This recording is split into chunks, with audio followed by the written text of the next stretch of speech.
നമസ്കാരം, news law 24ലേക്ക് സ്വാഗതം. അർജുൻ, ഇന്നത്തെ വിഷയം ഈ ലൈംഗികതയിലൂടെയുള്ള രാഷ്ട്രീയമാണ്. രാഷ്ട്രീയത്തിൽ ലൈംഗികത കലർത്തി സ്ഥാനം നഷ്ടപ്പെട്ടവരും പിന്നീട് ആ സ്ഥാനം പിടിച്ചെടുത്തവരും രാഷ്ട്രീയത്തിൽ വലിയ രീതിയിൽ ശോഭിച്ചവരുമുണ്ട്. അപ്പോൾ അവരെ ഒന്നും നമുക്ക് ഈ തെരഞ്ഞെടുപ്പ് കാലഘട്ടത്തിൽ മറക്കാൻ പറ്റത്തില്ല. കാരണം തെരഞ്ഞെടുപ്പ് വരുമ്പോഴാണ് അവരെക്കുറിച്ച് വീണ്ടും ചർച്ച ചെയ്യപ്പെടുന്നത്. കാരണം ഒരിക്കൽ അവരെ ഇപ്പോഴാണ് സമൂഹ മാധ്യമങ്ങൾ വന്നത്. നേരത്തെയൊക്കെ എന്ന് പറഞ്ഞാൽ പത്രങ്ങളിലൂടെയും ടി വിയിലൂടെയും മാത്രമാണ് ഈ ലൈംഗികത ചർച്ചകൾ ഓടിക്കൊണ്ടത്. ഇപ്പം നിലവിൽ തന്നെ ഏത് രാഷ്ട്രീയ പാർട്ടിയാണെന്നുണ്ടെങ്കിലും ചാനലുകൾ ഓടിപ്പോകുന്നത് എവിടേക്കാണ് പോകുന്നത്? രാഷ്ട്രീയക്കാർ എവിടെയെങ്കിലും ഇത്തരത്തിൽ കുൽസിത പ്രവർത്തനങ്ങൾക്ക് പോകുന്നുണ്ടോ എന്ന് നോക്കിയാണ് പോകുന്നത്. അവിഹിതങ്ങളിൽ പെടുന്നുണ്ടോ എന്നാണ്. അതാണ് ആ ദിവസം ചർച്ച മുഴുവൻ അതാണ്. അദ്ദേഹം അവിടെ പോയി ഇദ്ദേഹം കൊണ്ടുവരുന്നു, സി ഡി നോക്കുന്നുണ്ട്, സി ഡിക്കകത്ത് എന്താണുള്ളത്, അത് പൊളിച്ചു നോക്കിയാൽ എന്ത് കിട്ടും, പൊളിച്ചു നോക്കി ഒന്നും കിട്ടിയില്ലെങ്കിൽ പിന്നെ വീണ്ടും അതിനെക്കുറിച്ച് ചർച്ച ചെയ്തുകൊണ്ടിരിക്കുന്ന ഒരു കാലഘട്ടമാണ് ഇപ്പോൾ. അപ്പോൾ രാഷ്ട്രീയത്തിൽ ലൈംഗികതയ്ക്ക് വലിയ സ്ഥാനമുണ്ട് എന്ന് വേണമെങ്കിൽ പറയാം. അപ്പോൾ അത്തരത്തിലുള്ള കുറേ സ്ഥാനക്കാരെ നമുക്കൊന്ന് നോക്കാം. അത് പ്രധാനപ്പെട്ട എല്ലാ പാർട്ടിയിലും ഉണ്ട്. പ്രധാനപ്പെട്ട സ്ഥാനക്കാരിലേക്ക് വരുമ്പോൾ അതൊന്ന് മുഖ്യമന്ത്രിയുടെ പൊളിറ്റിക്കൽ സെക്രട്ടറി ആയിട്ടുള്ള വ്യക്തി പി ശശി, കണ്ണൂക്കാരൻ, പഴയ CPM ജില്ലാ സെക്രട്ടറി. അതെ, ഇപ്പോഴത്തെ KSRTC വകുപ്പ് മന്ത്രി KB ഗണേഷ് കുമാർ സാർ. അതെ, അതോടൊപ്പം തന്നെ നമ്മുടെ 2 പ്രാവശ്യം മന്ത്രിയായിട്ടുള്ള ഏലത്തൂർ MLA ഏലത്തൂർ MLA നമ്മുടെ AK ശശീന്ദ്രൻ, പൂച്ചക്കുട്ടി. അതുമായിട്ട് ബന്ധപ്പെട്ട് അതോടൊപ്പം തന്നെ നമ്മുടെ ദീർഘകാലം പൂഞ്ഞാറിന്റെ MLA ആയിട്ടുള്ള നമ്മുടെ വാ തുറന്നാൽ നല്ലത് മാത്രം പറയുന്ന ശ്രീ PC ജോർജ് സാർ. അതെ, അതോടൊപ്പം തന്നെ നമ്മുടെ മുൻ വ്യവസായ മന്ത്രിയായിട്ടുള്ള കുഞ്ഞാലിക്കുട്ടി, നമ്മുടെ ഐസ്ക്രീം കേസ്, അതൊക്കെ എവിടെ പോയി? അതൊക്കെ തെഞ്ഞു പോയല്ലോ.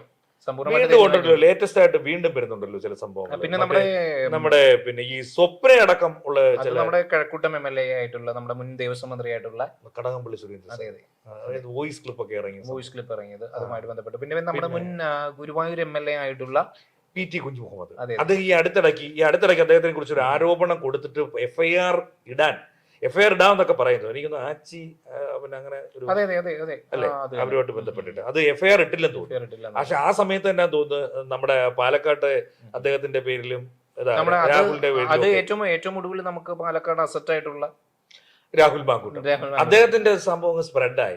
പക്ഷെ എന്തുകൊണ്ടാണ് ഈ PT കുഞ്ഞുമുഹമ്മദിന്റെ അത് എനിക്ക് തോന്നുന്നത് എന്താന്ന് വെച്ചാൽ രാഹുൽ മാങ്കൂട്ടത്തിന്റെ നിലവിലുള്ളത് ഒരു 10 കേസുകളിലധികമാണ്. 10 ഉണ്ടായിട്ടാണ്. കുറച്ച് കുറയ്ക്കാമായിരുന്നു. 10 ഉണ്ടായിരുന്നു. പറ്റിയില്ല. ഇവരുടെയൊക്കെ കേസിൽ നിന്നുള്ളത് എന്ന് വെച്ച് കഴിഞ്ഞാൽ 2-3 ആണ് മാക്സിമം. മാക്സിമം 2-3 ഉള്ളൂ. പക്ഷെ എനിക്ക് തോന്നുന്നു കുഞ്ഞാലിക്കുട്ടി അദ്ദേഹത്തിന് ഒരു ഒറ്റ കേസ് കൊണ്ട് അദ്ദേഹം പഠിച്ചെന്ന് തോന്നുന്നല്ലേ? അത് ഒറ്റ കേസ് കൊണ്ട് തന്നെ. PK ശശി അദ്ദേഹം പഠിച്ചോ ഇല്ല എന്നുള്ളത് വ്യക്തമല്ല.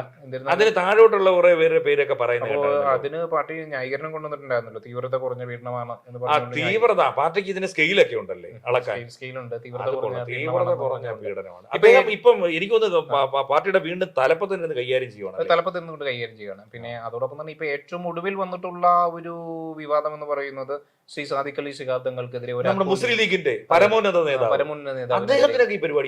അദ്ദേഹത്തിനെതിരെയും ഒരു വ്യാജ ഫേസ്ബുക്ക് പോസ്റ്റിൽ നിന്നുകൊണ്ടാണ് ഒരു അപവാദ പ്രചരണം. വ്യാജ ഫേസ്ബുക്ക് പേജ് ഒക്കെ ഇട്ടുണ്ട്.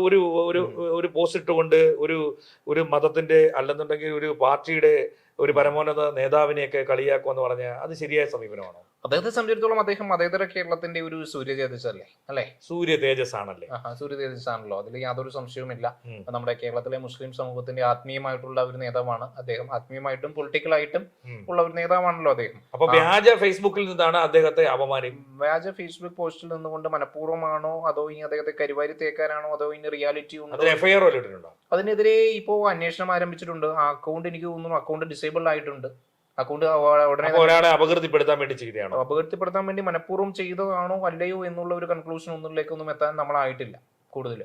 അല്ല, ഈ അടുത്തിടയ്ക്ക് കുറെ ചർച്ചകൾ അതുമായി ബന്ധപ്പെട്ട് പല ചാനൽ ചർച്ചകൾ നടന്നിട്ടുണ്ടല്ലോ, സോഷ്യൽ മീഡിയയിലടക്കം. അദ്ദേഹം അത് ചെയ്തിട്ടുണ്ടാവും എന്നുള്ള രീതിയിൽ തന്നെയാണല്ലോ പറയുന്നത്. അത് ഒരിക്കലും അദ്ദേഹം അത് ചെയ്തിട്ടുണ്ടെന്ന് അദ്ദേഹം തുറന്ന് സമ്മതിച്ചിട്ടുണ്ടോ? സംഭവിച്ചിട്ടില്ല. പിന്നെ ആരാണ് അദ്ദേഹം ചെയ്തിട്ടുണ്ടെന്ന് ഇങ്ങനെ നിരന്തരമായി പറഞ്ഞുകൊണ്ടിരിക്കുന്നത്? അല്ല, അത് ഒരുപക്ഷെ തെരഞ്ഞെടുപ്പ് വരുമ്പോൾ ഇത്തരം വിഷയങ്ങൾ ഉയർത്തുന്ന ആരാണ്? അല്ല, ഇതുകൊണ്ട് മുസ്ലിം ലീഗിന് അവിടെ കോട്ടം വല്ലതും തട്ടു? അത് ജന്മത്ത് കോട്ടം തട്ടില്ലല്ലോ. മലപ്പുറം അവരുടെ ഉരുക്ക് കോട്ടയല്ലേ. ഇതുകൊണ്ട് കോട്ടം തട്ടുമെന്ന് നമുക്ക് 2 വോട്ട് കൂടുതൽ കിട്ടുന്നെങ്കിലും 2 വോട്ട്. പക്ഷെ അന്ന് കുഞ്ഞാലിക്കുട്ടിയുടെ ഐസ്ക്രീം കേസ് ഉണ്ടായിരുന്ന സമയത്ത് അദ്ദേഹം തന്നെ പരാജയപ്പെട്ടു. എനിക്ക് തോന്നുന്നു നമ്മുടെ MK മുനീർ പരാജയപ്പെട്ടു. അല്ലല്ല, അത് അദ്ദേഹത്തിനോട് എതിരെ മുട്ടിയതാരായിരുന്നു? എതിരെ സ്ഥാനാർത്ഥി KT ജലീലായിരുന്നു. ജലീൽ ഇപ്പം മത്സരിക്കാനില്ലേ?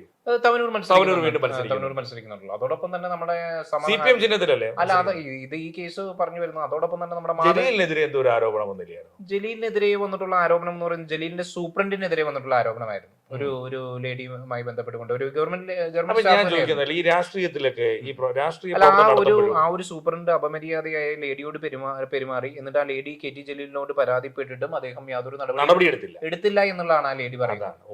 ലൈംഗികമായി ബന്ധപ്പെട്ട് പരാതി കൊടുത്തിട്ട് അതിന് ആക്ഷൻ എടുത്തില്ല എന്നുള്ള അത് ഒരു തരത്തിൽ ബാഹ്യമായ സപ്പോർട്ടാണ്. അതും സപ്പോർട്ട് തന്നെയാണ്. അതൊന്നും നമുക്ക് ഒരിക്കലും ന്യായീകരിക്കാൻ കഴിയില്ല. പിന്നെ നമുക്ക് മാധവിക്കുട്ടിയുമായിട്ട് ബന്ധപ്പെട്ടുകൊണ്ടുള്ള വിവാദങ്ങൾ നമുക്കറിയാം. വലിയ വിവാദമാണ്. ഒരു പ്രമുഖമായിട്ടുള്ള സമാധാനിയെ കുറിച്ചല്ലേ? അത് നമ്മൾ കൺഫേം ചെയ്യുന്നില്ല. നമ്മളിപ്പോ ഈ അടുത്തിടയ്ക്ക് എനിക്കൊന്ന് മലപ്പുറത്തെല്ലാം മിക്ക പ്രസംഗങ്ങളിലും അദ്ദേഹത്തിന്റെ പേരുണ്ടല്ലോ. അദ്ദേഹത്തിന്റെ പേരുണ്ട്. പക്ഷെ നമ്മളത് സമ്പൂർണ്ണമായിട്ട് കൺഫേം ചെയ്യുന്നില്ല. പക്ഷെ ഒരു പ്രമുഖ വ്യക്തിത്വം തന്നെയാണ് എന്നുള്ളത് തന്നെയാണ്. അപ്പൊ ലീല മേനോനൊക്കെ പറഞ്ഞതനുസരിച്ചുകൊണ്ട് വെളിമ്പറമ്പിലിട്ട് പീഡിപ്പിച്ചു എന്നാണ് പറയുന്നത്. അതും അങ്ങനെയൊക്കെയാണ് പറയുന്നത്. അപ്പൊ എന്നിരുന്നാലും പറയുന്നതെന്ന് വെച്ചാൽ ശക്തമായ ഭാഷയില് പിന്നെ നടക്കുന്ന വേദികളിൽ വന്നാണ് പ്രസംഗിക്കുന്നത്. അതായത് വേദികളിൽ നിന്നാണ് പ്രസംഗിക്കുന്നത്. എനിക്ക് തോന്നുന്നു AP അഹമ്മദ് ഒക്കെയാണ് അത് അദ്ദേഹം തീർത്തും പറയുന്നുണ്ട് അതിനെപ്പറ്റി തീർത്തും പറയുന്നുണ്ട്. മാത്രമല്ല അവരെ മതം മാറ്റുന്നതിന് വേണ്ടി വലിയ തുക കൈപ്പറ്റിയെന്നും പറയുന്നുണ്ട്. മുസ്ലിം ആക്കിയത് മാറ്റി. അപ്പൊ നമ്മൾ ഈ ഒരു പാറ്റേൺ ശ്രദ്ധിച്ചിട്ടുണ്ടെന്നുണ്ടെങ്കിൽ ഈ വ്യക്തികളൊക്കെ ഇന്നും അധികാര സ്ഥാനങ്ങളിൽ തുടരുകയാണ് അല്ലെ? പക്ഷെ ഞാൻ ചോദിക്കുന്നില്ല, ഈ ലൈംഗിക അപവാദങ്ങൾ അല്ലെങ്കിൽ ലൈംഗിക തങ്ങളെ പീഡിപ്പിച്ചു അല്ലെ പീഡിപ്പിക്കാൻ ശ്രമിച്ചു എന്ന് പറഞ്ഞവരൊക്കെ പിന്നീട് ഇവരെ ആരും കണ്ടു. ഇപ്പൊ റജീന തോന്നുന്നു അന്നത്തെ വിഷയത്തിനകത്ത് പിന്നെ നമ്മുടെ ഐസ്ക്രീം കേസുമായി ബന്ധപ്പെട്ട്, അതിനുശേഷം നമ്മുടെ സരിത, എത്ര പേരുടെ പേരുകളാണ് പറഞ്ഞത്? ഒരു ഡയറി തന്നെ അടിച്ചു വെച്ചിരിക്കുവായിരുന്നു പറഞ്ഞത്. അത് യാഥാർത്ഥ്യമാണ്. ഇപ്പൊ രാഹുൽ മാങ്കൂട്ടത്തിന്റെ കേസിൽ തന്നെ നമ്മൾ പരിശോധിച്ച് നോക്കുകയാണെന്നുണ്ടെങ്കിൽ ഇപ്പൊ ചേട്ടന് വ്യക്തമായിട്ട് അറിയാമല്ലോ, ഈ അവന്റെ ഇരകളായിരുന്നിട്ടുള്ള വ്യക്തികളൊക്കെ തന്നെ വിവാഹിതരായിരുന്നില്ലേ? അതെ, വ്യക്തമായിട്ട് വിവാഹിതരായവര് അവിഹിത ബന്ധത്തിന് പോകുമ്പോൾ അതിന് കുട പിടിക്കാനായിട്ട് പോകുന്നതാരാ? ഇവിടെ മാധ്യമങ്ങളാണ്. അല്ല, വിവാഹിതരായിട്ടുള്ളവര് ഈ പറയുന്ന പോലെ വിവാഹിതരായിട്ടും അവർ ഈ വ്യക്തിക്ക് പിന്നാലെ നടന്നു, ഈ രാഹുൽ മാങ്കൂട്ടത്തിന്റെ പിന്നാലെ നടന്നു. രാഹുൽ മാങ്കൂട്ടം അവർ വിവാഹിതരായതുകൊണ്ട് തലയിലാകില്ല എന്ന് കരുതിക്കൊണ്ട് യഥാർത്ഥത്തിൽ രാഹുൽ ചിന്തിച്ചെന്തേ ഒരു ബാധ്യത തലയിൽ വരുന്നില്ലല്ലോ. നിലവിൽ അവരുടെ ബാധ്യത ഏറ്റെടുത്ത് നിൽക്കുന്നവരല്ലേ എന്നായിരിക്കും രാഹുൽ ചിന്തിച്ചത്. ഇപ്പൊ അദ്ദേഹത്തിന് സർവ്വതും നഷ്ടപ്പെട്ടല്ലോ. അദ്ദേഹത്തിന് MLA ഞാൻ ചോദിക്കുന്നത്, കല്യാണം കഴിക്കാതെ അദ്ദേഹത്തിന് എന്തൊക്കെ നഷ്ടപ്പെട്ടെന്നാ പറയുന്നത്? അല്ല, അതല്ല ഞാൻ പറയുന്നത്. MLA സ്ഥാനമല്ലേ പോയി? MLA സ്ഥാനമാവുന്നത് MLA സ്ഥാനം രാജിവെച്ചില്ലല്ലോ. അല്ല, മന്ത്രിയാവേണ്ട വ്യക്തിയല്ലേ? ഇപ്പോഴല്ലേ സീറ്റ് ഉറപ്പായിട്ടും കിട്ടേണ്ടതല്ലേ? മന്ത്രി പാലക്കാട് തന്നെ ഉറപ്പായിട്ടും ചെയ്യുമ്പോ ജാഗ്രത വേണമായിരുന്നല്ലോ. ഇപ്പൊ ഒരു സംഭവം ചെയ്തപ്പോ ആവത്തില്ല എന്ന് കരുതിയിട്ടും നമ്മൾ ഇത് കൺക്ലൂഡ് ചെയ്യുന്നത് ഇങ്ങനെ മാത്രമാണ്. P ശശി ആയിക്കൊള്ളട്ടെ, മുകേഷ് ആയിക്കൊള്ളട്ടെ, ഗണേഷ് കുമാർ ആയിക്കൊള്ളട്ടെ, PK കുഞ്ഞാലിക്കുട്ടി ആയിക്കൊള്ളട്ടെ, അവരെല്ലാം ഇന്നും അധികാര സ്ഥാനങ്ങളിൽ തുടരുമ്പോൾ ഇന്നും അധികാരത്തിന് പുറത്ത് നിൽക്കുന്നത് ഒരേ ഒരു വ്യക്തി മാത്രമാണ്. അത് നമ്മുടെ പാലക്കാടിന്റെ അസറ്റ് ആയിട്ടുള്ള അധികാരത്തിലേക്ക് തിരികെ വരുമെന്നുള്ള ശുഭപ്രതീക്ഷ നമുക്കും ഉണ്ടാവും. അതാണ് നമ്മുടെ കേരളം. തീർച്ചയായും.